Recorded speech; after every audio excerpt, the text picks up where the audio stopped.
Kami tahu Engkau yang layak untuk ditinggikan, Engkau yang layak untuk dipuji oleh karena kebesaran-Mu. Kami percaya kekuatan-Mu, kuasa-Mu Tuhan yang menjaga kami, memelihara, menyertai kami, bahkan bukan hanya hari ini, bahkan sampai selama-lamanya. Itu sebabnya kami percaya, kami menaruh hati kami kepadamu Tuhan. Hari ini berbicaralah di tengah-tengah kami, kuatkan hati kami oleh firman-Mu, oleh pesan dan isi hati-Mu sendiri, supaya kami makin diteguhkan, kami makin percaya berjalan bersama dengan Tuhan. Berfirman di tengah-tengah kami siap membuka hati pikiran kami menyambut pribadi-Mu Tuhan di dalam nama Tuhan Yesus. Haleluya. Sama-sama kita katakan amin. Silakan duduk Bapak Ibu Saudara. Haleluya. Selamat siang House of Blessing. Semangat siang hari ini. Amin. Yes. Merasa dingin Bapak Ibu di ruangan ini? Ya, berarti Anda harus mengeluarkan energi meresponi firman dengan sungguh-sungguh ya, untuk menghangatkan suasana kita. Bapak Ibu, saya melayani kurang lebih tengah tahun lalu ya, jadi mungkin sudah lama sekali. Beberapa mungkin belum familiar dengan saya, jadi izinkan saya memperkenalkan diri dulu. Karena kalau tidak kenal katanya tidak sayang. Karena saya ingin disayang, jadi saya kenalan. Nama saya Joshua Iwan Wahyudi, Bapak Ibu ya. Saya sering beredar di sekitar Jakarta Barat, jadi ada kemungkinan bisa jadi Anda papasan dengan saya.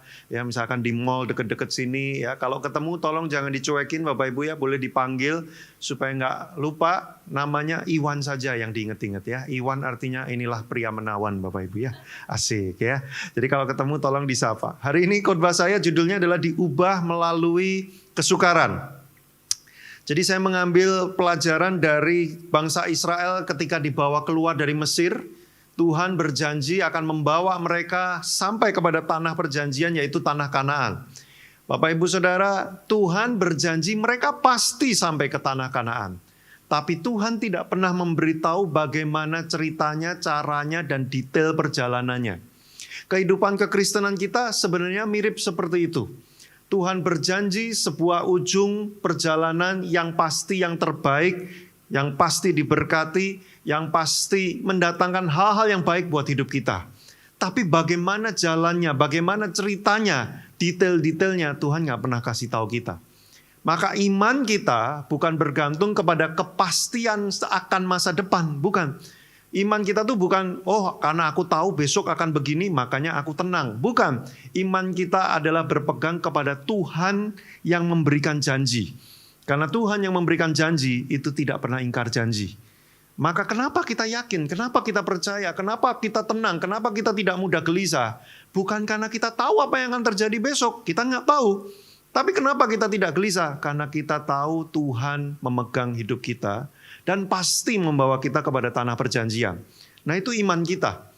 Nah tetapi Bapak Ibu, bangsa Israel nggak tahu perjalanannya akan seperti apa. Saya iseng pernah lihat di Google Maps gitu ya. Kalau teman-teman nanti pulang coba deh di Google Maps ya. Dari Mesir ke Yerusalem. Jadi tanah Kanaan itu sekarang di Yerusalem situ ya, daerah-daerah situ ya. Dari Mesir ke Yerusalem jalan kaki. Nah saya pernah pakai Google Maps, butuh 7 hari Bapak Ibu rupanya. Ya, jalan kaki non-stop dari Mesir kepada Yerusalem itu 7 hari jalan kaki tidak berhenti. Ya kalau pakai nginep berhenti ya kan nggak mungkin kita jalan 24 jam selama 7 hari gitu ya. Mungkin akan butuh kurang lebih 1 bulan lah anggap aja.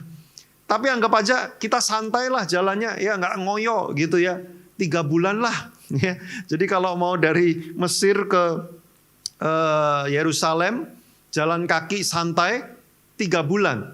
Tapi kalau saudara lihat di Alkitab, bangsa Israel dari Mesir sampai ke tanah Kanaan itu butuh waktu 40 tahun. Kenapa begitu lama? Padahal sebenarnya mungkin 3 bulan aja nyampe. Dan kalau saudara baca di Alkitab, mereka tuh jalannya muter-muter. Gak langsung menuju ke tanah Kanaan, tapi Tuhan sengaja tuntun mereka muter-muter. Nah, ini menimbulkan pertanyaan yang sering juga kita tanyakan dalam hidup kita. Kadang-kadang kita bertanya gini, Tuhan kenapa sih dibikin susah? Kenapa sih kok gak langsung aja dikasih? Kenapa sih kok gak...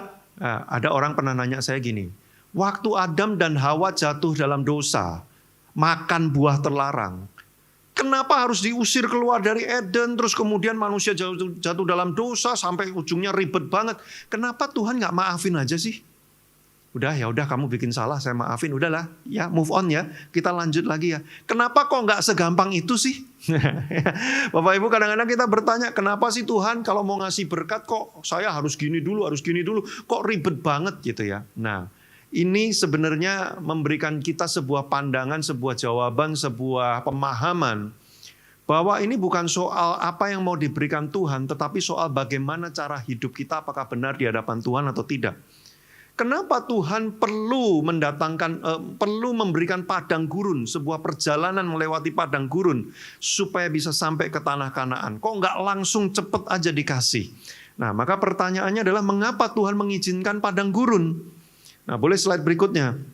Jawabannya adalah karena level kehidupan yang berbeda membutuhkan mentalitas yang berbeda. Bapak Ibu, kalau ada di antara kita yang menikah, kita nggak bisa lagi pakai cara pikir, mindset, sikap hati, perilaku single dipakai dalam kehidupan sudah menikah. Nggak bisa. Kenapa banyak pernikahan berantakan? Karena mereka masih menjalankan hidup seperti seolah-olah tuh masih single. Ya. Badminton tiap hari, pulang jam 12 malam, ya Senin sampai Jumat badminton, ya kan pasangannya nungguin. Kamu married sama aku atau sama teman-teman badmintonmu sih sebenarnya gitu ya. Dia masih mengira dirinya single padahal dia sudah menikah. Nah itu contoh. Contoh lain lagi. Kalau kita pernah kerja kantoran, terus kemudian kita resign, terus kemudian kita buka bisnis atau buka usaha. Saudara nggak bisa pakai mindset, cara pikir, sikap hati, perilaku bekerja kantoran diterapkan untuk buka usaha. Udah beda itu. Ya, wilayah hidupnya udah beda. Kalau kerja kantoran, jam 9 mulai kerja. Jam 5 teng pulang. Jam 12 tet istirahat. Jam 1 siang teng nanti baru mulai kerja lagi. Tapi kalau saudara buka usaha, kadang-kadang ordernya datangnya jam 12.30 siang. Saudara kan nggak bisa bilang begini, maaf saya lagi istirahat siang. Nanti jam 1 ya, telepon lagi.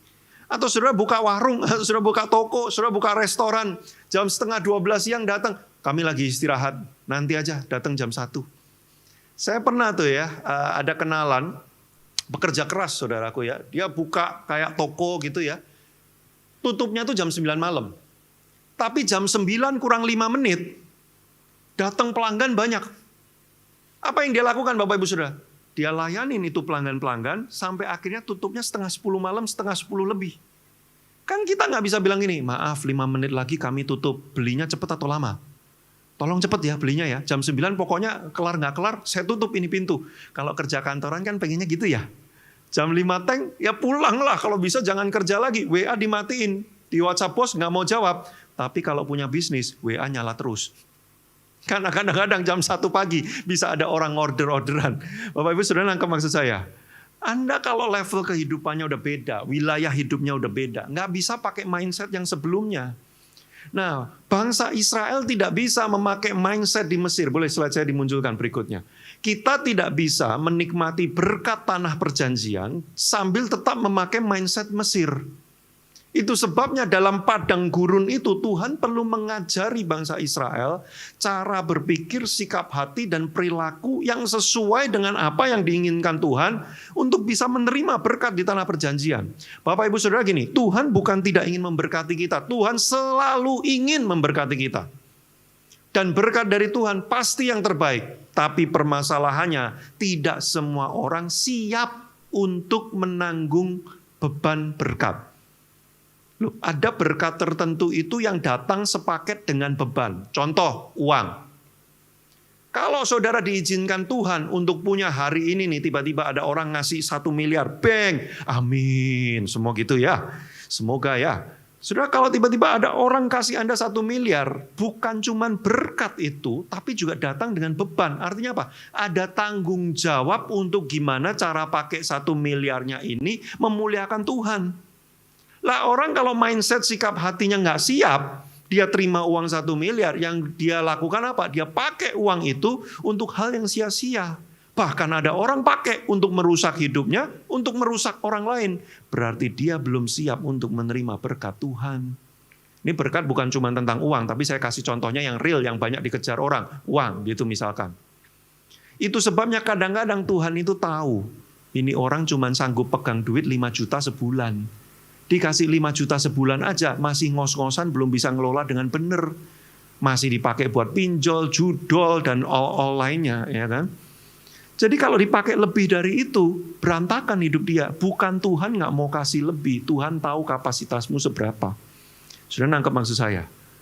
Itu sebabnya kadang-kadang Tuhan perlu bawa kita ke padang gurun, supaya kita tuh bisa diajarin, sehingga waktu kita nyampe ke tanah perjanjian, kita siap untuk hidup di dalam tanah perjanjian. Itu.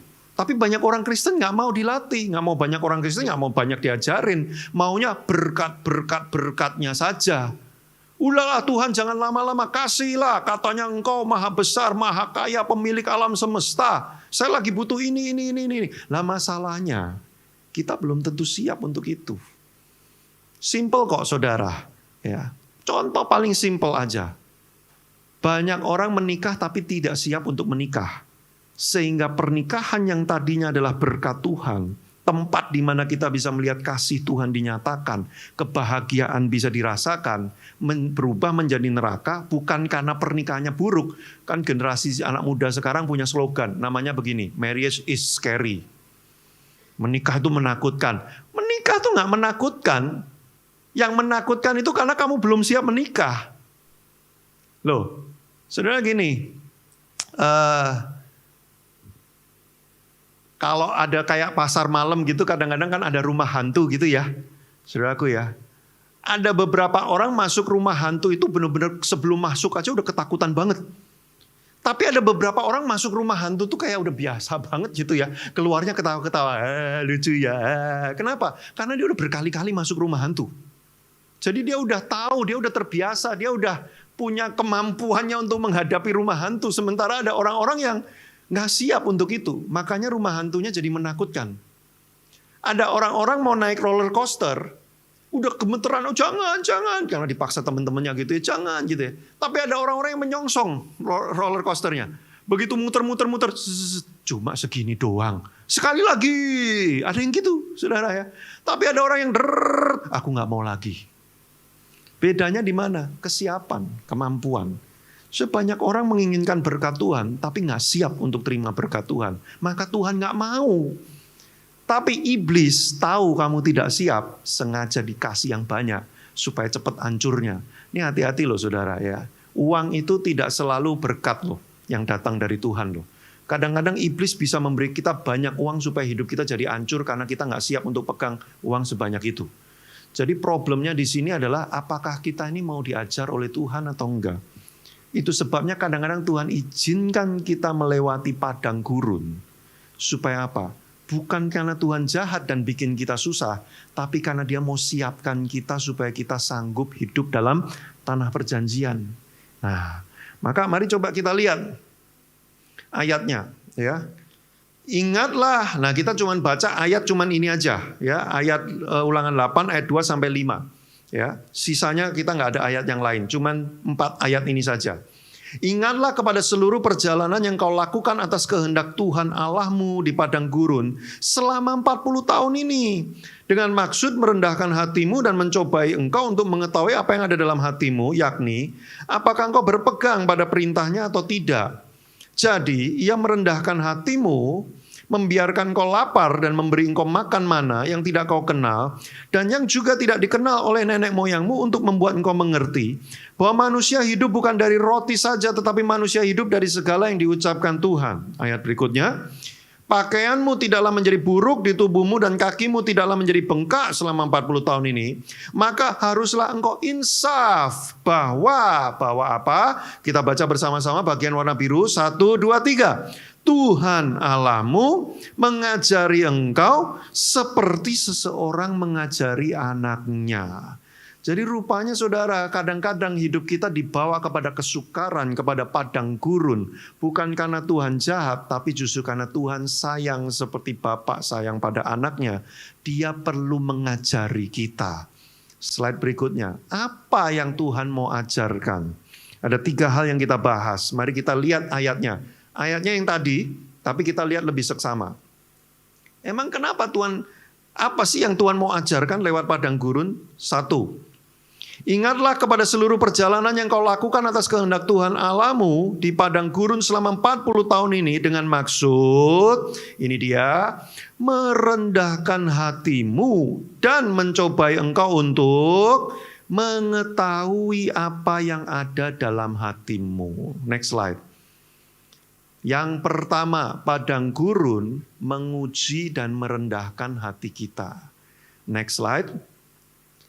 Mudah untuk ikut Tuhan saat keadaan baik-baik saja, saudara. Ya, doamu dijawab, yang kau inginkan terjadi semua orang baik sama kita. Hidup lagi baik-baik aja, ikut Tuhan tuh gampang sambil nyanyi-nyanyi.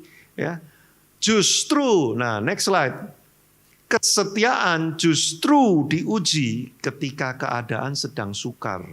Kadang-kadang Tuhan izinkan kita melewati padang gurun, masa sukar. Kenapa? Tuhan ingin memeriksa hatimu, apakah engkau sungguh-sungguh mengasihi Tuhan atau bukan. Apakah engkau sungguh-sungguh ikut Tuhan atau tidak. Karena rupanya banyak orang Kristen tidak sungguh-sungguh ikut Tuhan. Yang diikuti apa? Dompetnya Tuhan. Kalau udah ikut berapa lama dompetnya nggak segera keluar, ngapain ikut terus, tinggalin aja, cari yang lebih sakti. Kan gitu ya saudara ya. Makanya ada orang dunia, ini bukan orang Kristen loh ya, orang luar sana bikin lagu. Saya nggak tahu, saudara pernah dengar lagunya nggak? Bunyinya begini. Jika surga dan neraka tak pernah ada, masihkah kau bersujud padanya? Lagunya serem ya, nadanya ya. Nah itu yang bikin bukan orang Kristen, itu yang bikin Krisya saudara, sama Ahmad Dhani. Ya. Tapi itu lagu perlu kita renungkan gini. Kalau Anda datang ke gereja, doa, ibadah, pelayanan, Tuhan gak jawab doamu, kamu masih doa, masih ibadah, masih pelayanan gak? Ya enggak lah, ngapain? Lah berarti kan yang kamu kejar bukan Tuhan. Yang kamu kejar kan keuntungan diri sendiri.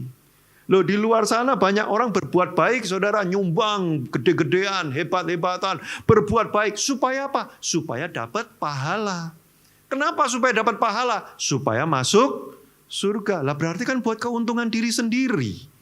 Loh saudara, saya nanya, kalau kebaikan dilakukan supaya yang dapat untung adalah diri sendiri, apakah masih disebut kebaikan? Makanya Alkitab mengatakan tidak ada orang yang baik di dunia ini. Karena semua kebaikan yang kita lakukan untuk memuaskan hati kita. Nah ini saudara, Tuhan perlu memeriksa. Kadang-kadang perlu diizinkan masa sukar untuk memeriksa apakah kita sungguh-sungguh ikut Tuhan Yesus atau enggak. Kalau semua keadaan baik-baik saja, setia kepada Tuhan mudah. Tapi ketika kondisi lagi sulit, apakah engkau tetap berpegang kepada Kristus atau tidak? Saya bersyukur teman saya Frankie Kuncoro bikin lagu bagus banget. Sekali Yesus, selamanya Yesus. Dalam keadaan lemah maupun kuat, sekali Yesus, tetap Yesus. Coba tepuk orang pundak di kanannya sampai bunyi plek, lalu bilang gini, sekali Yesus, selamanya Yesus. Sampai bunyi plek gitu ya. Sekali Yesus, selamanya Yesus. Apa yang Tuhan mau ajarkan lewat padang gurun? Supaya hati kita rendah hati dan terus setia kepada Tuhan, sekalipun keadaannya sulit. Berikutnya, yang kedua, kita baca ayatnya.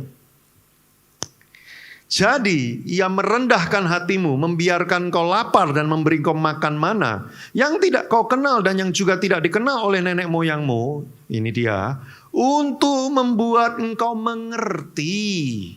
Mengerti apa? Bahwa manusia hidup bukan dari roti saja, tetapi manusia hidup dari segala yang diucapkan Tuhan. Next slide.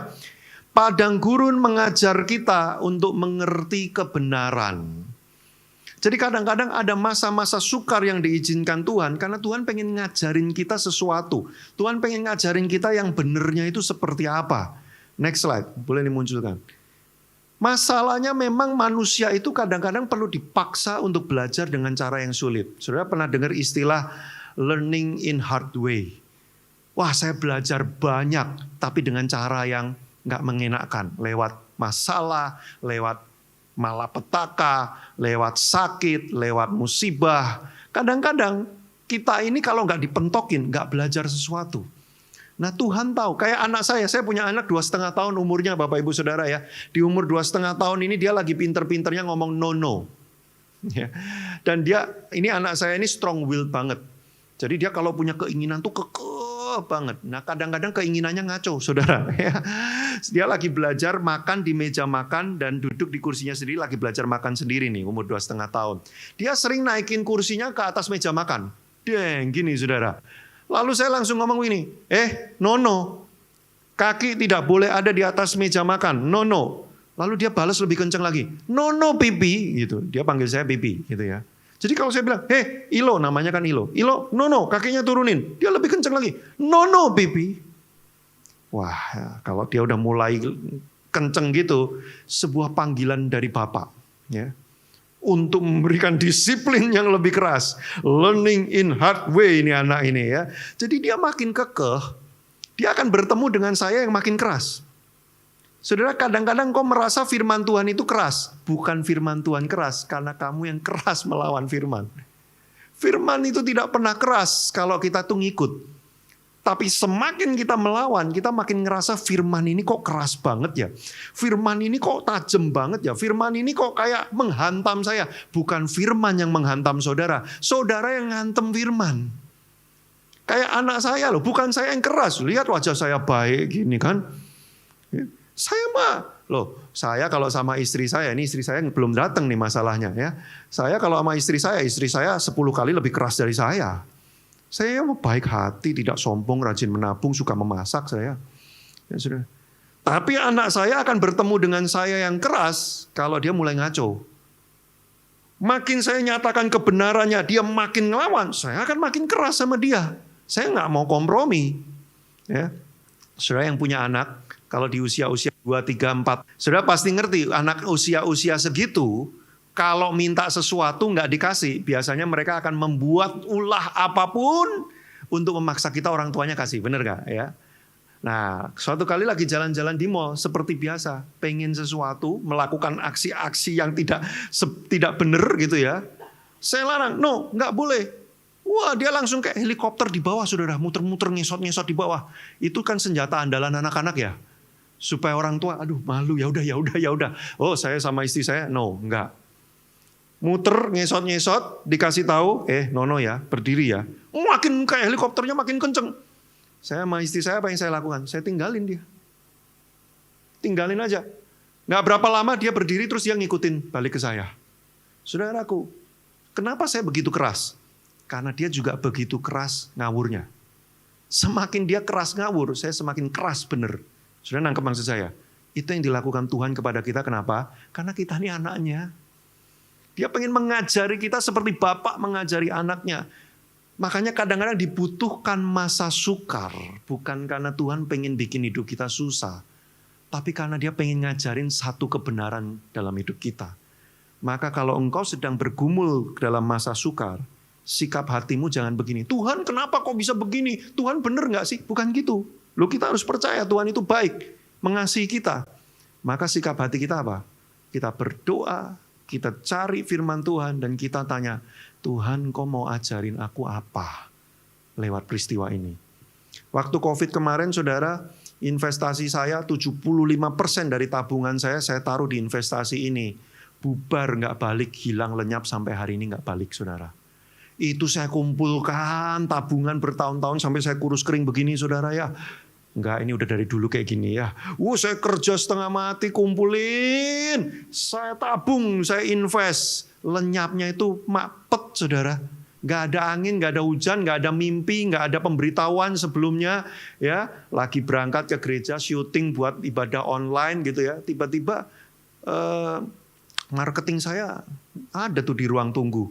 Terus begitu saya keluar gitu ya, Pak, maaf Pak. Wah, kalau udah maaf pertama kali hawanya nggak enak ini ya. Maaf Pak, ini gini ya, singkat cerita hilang.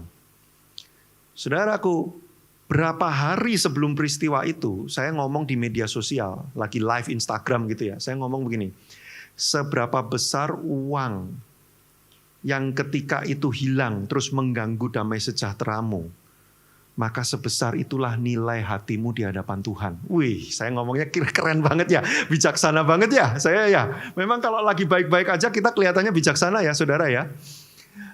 Kalau kehilangan 2.000 rupiah bikin kamu uring-uringan, berarti hatimu nilainya cuma 2.000 rupiah di hadapan Tuhan. 2.000 aja hilang kamu sampai marah-marah gitu kan. Saya ngomong kayak gitu. Berapa hari kemudian kejadian tuh, jebret. Nah waktu kejadian itu saya nggak gini loh saudara. Saya nggak begini. Tuhan, katanya malaikat Tuhan berkemah di sekeliling kediaman orang benar. Mana ini malaikatmu pada cuti semua, hilang duit saya. Enggak, saya nggak gitu loh saudara. Saya nomor satu, saya percaya Tuhan itu baik. Kalau ada kesulitan datang karena dia mau mengajari sesuatu. Jadi saya berdoa sama istri saya, tanya Tuhan mau ajarin apa lewat peristiwa ini. Terus dia ingetin saya kalimat yang berapa hari yang lalu saya omongin sendiri. Lah kan kamu yang ngomong sendiri kan. Kehilangan seberapa yang membuat kamu uring-uringan, ya segitu nilai hatimu di hadapanku. Wah, saya sama istri cuman galau sehari. Besoknya back to normal saudara. Waktu cerita sama teman-teman di gereja, ceritanya ambil ketawa-ketawa. Ih gila duit kami hilang, 75% tabungan hilang. Yang dengerin bingung mau ketawa atau mau sedih. Karena kalau yang dengerin ikut sedih, lah yang cerita ketawa-ketawa. Tapi kalau yang dengerin ikut ketawa, lah ini cerita menyedihkan kok diketawain. Mereka bingung saudaraku. Nah saya dari situ belajar. Iya loh, benar loh. Saya bersyukur Tuhan ajarin saya sekalipun jumlah sebesar itu hilang. Hati kami tidak kehilangan damai sejahtera karena Kristus lebih besar dari nilai angka uang yang hilang itu. Kamu boleh kehilangan banyak hal di dunia ini, asal jangan kehilangan Kristus. Karena waktu engkau kehilangan Kristus, engkau kehilangan semuanya, saudaraku. Nah itu pelajaran yang saya dapat lewat masa sukar. Ya, sekarang apakah saya jadi kapok nabung? Ya enggak ya, saya nabung lagi. Ya, karena Tuhan pasti ada pelajaran lain, nggak mungkin diulang kalau saya udah lulus. Nah itu dia.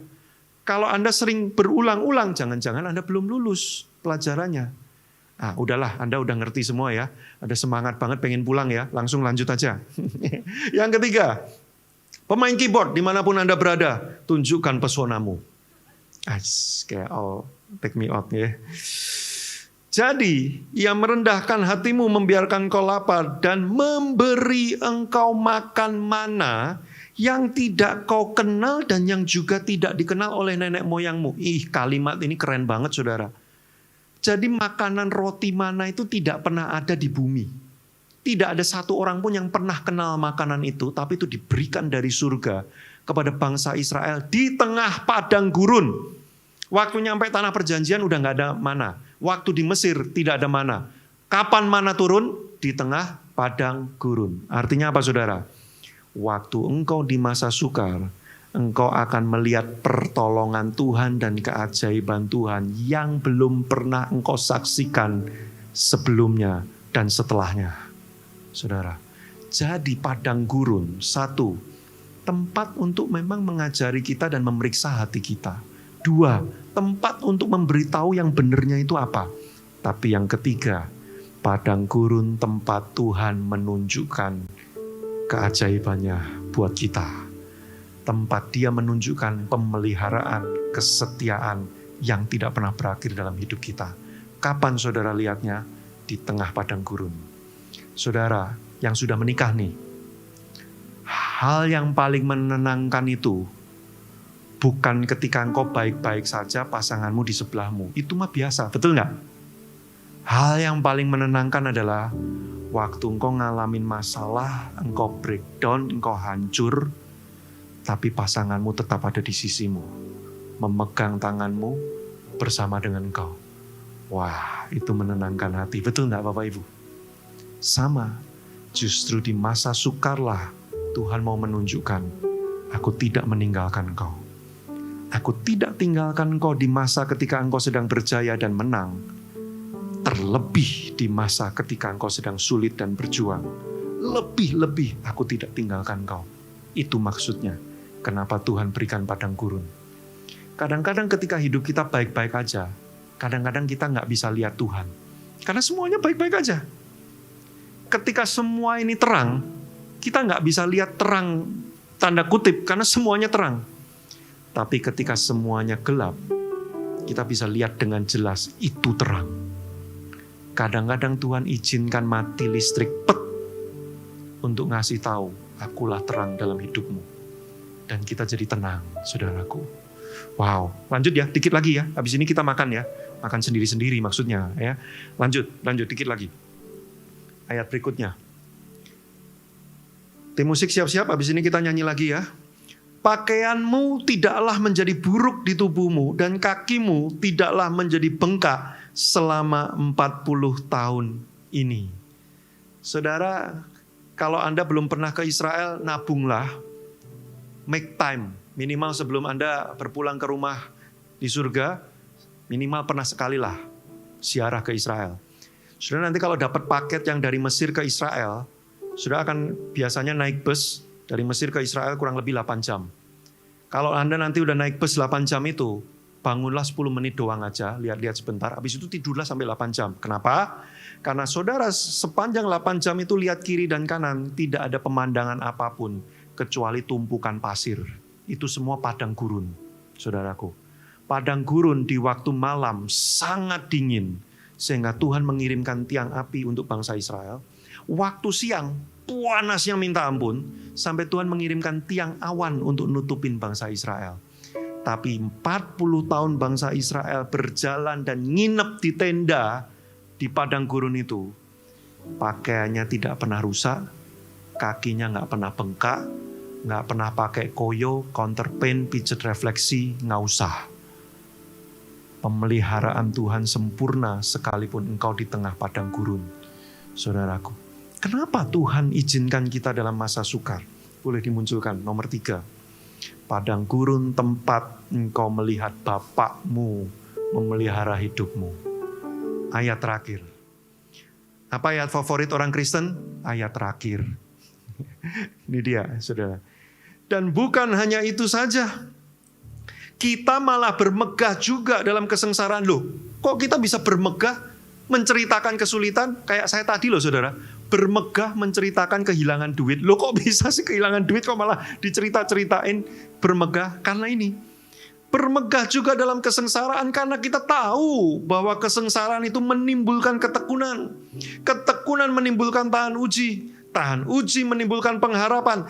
Dan pengharapan di dalam Kristus tidak mengecewakan. Loh, kok bisa gak mengecewakan? Karena kasih Allah telah dicurahkan dalam hati kita oleh Roh Kudus yang telah dikaruniakan kepada kita. Saudara, gini, berharap kalau sama orang yang gak setia sama kita, itu mengecewakan, betul gak? Berharap sama orang yang gak sayang sama kita, itu namanya bertepuk sebelah tangan, banyak luka hatinya. Ya, coba lihat wajah kiri kanannya, kayaknya pernah ngalamin. Ya. Tapi kalau berharap kepada Tuhan yang sayang kepada kita, mengasihi kita, pengharapan tidak mengecewakan. Sekalipun masa sukar datang, Dia tidak tinggalkan kita. Justru lewat padang gurun, kita diubah, siap untuk menerima berkat Tuhan. Saudara, kadang-kadang waktu engkau berdoa, keadaan tidak berubah. Waktu engkau berdoa, orang yang kurang ajar itu tidak berubah. Bahkan dia malah makin kurang ajar. Tapi waktu engkau berdoa, engkau yang diubah oleh Tuhan. Hatimu jadi kuat. Sehingga sekelilingmu tidak berubah pun gak masalah. Engkau tetap berjalan dalam keteguhan. Di tengah padang gurun terus sampai tiba di tanah Kanaan. Janji Tuhan dikenapi. Sudah mau? 2025 kita gak tahu apa yang akan terjadi. Tapi yang kita tahu, Tuhan tidak tinggalkan kita. Pasti kita akan dibawa kepada janjinya. Tempat Tuhan menunjukkan pemeliharaannya. Sebentar kita akan nyanyi satu lagu. Sekali Yesus, selamanya Yesus. Waktu kita gak banyak untuk nyanyi, Bapak Ibu. Waktu tim musik menyanyikan lagu ini, cermati kata-katanya. Nyanyikan dengan kesungguhan hati. Sebagai komitmen dan doa kita. Mari kita datang di hadapan Tuhan. Dalam setiap keadaan, waktu berlimpah maupun kurang. Mari kita katakan, tetap Yesus yang mempesona hatiku. Oh, Dia beri damai dan kesempatan baru. Di setiap musim, Di setiap musim kehidupan, Waktuku kuat maupun lemah, tetap Yesus yang mempesona hatiku. Dia beri hidup dan kesempatan baru. Mari angkat imanmu, katakan Sekali Yesus, selamanya Yesus. harapanmu tak akan hilang karena Dia mengasihi saudara. Karena kasih-Nya Sekarang ku ada, oh Yesusku, ku cinta Kau sekali Yesus, selamanya Yesus. Harapanku tak akan hilang karena kasih-Nya. Sekarang ku ada, oh Yesusku. Sekali lagi, mari angkat imanmu, katakan sekali Yesus.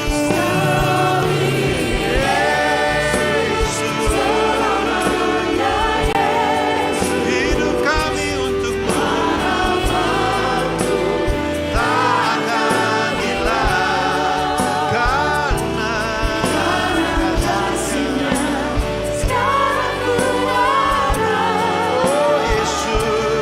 Oh Yesus, ku cinta Kau karena kasih-Nya. Sekarang ku ada, oh Yesusku, ku cinta Kau selamanya. Penuh ketidakpastian hidup kita ke depan. Kita tidak tahu tahun ini apa yang bisa terjadi. Tapi kita tahu Tuhan mengasihi kita. Dia ingin mengajari kita seperti Bapa kepada anaknya. Dia tidak mungkin merancangkan hal yang buruk untuk hidup kita. Itu sebabnya Bapak Ibu Saudara jangan kehilangan iman untuk mengikut Yesus. Sekalipun doamu mungkin tidak dikabulkan seperti yang kau inginkan. Sekalipun mungkin hidupmu berjalan tidak seperti yang kau rencanakan, bukan berarti Tuhan tidak mengasihi engkau. Jangan tinggalkan Tuhan. Terus tetap berjalan bersama Dia sekalipun di tengah padang gurun, karena waktunya nanti engkau akan tiba di tanah perjanjian. Tuhan kuatkan kami pada siang hari ini untuk kami terus teguh berjalan memelihara iman kami, teguh kepadamu Tuhan, tidak melepaskan Kristus sampai selama-lamanya. Kuatkan jemaatmu di tempat ini, biarlah Engkau memberi kasih karunia yang khusus kepada setiap mereka yang sudah menerima firman Tuhan pada siang hari ini, menerima dengan roh dan hati dan pikirannya.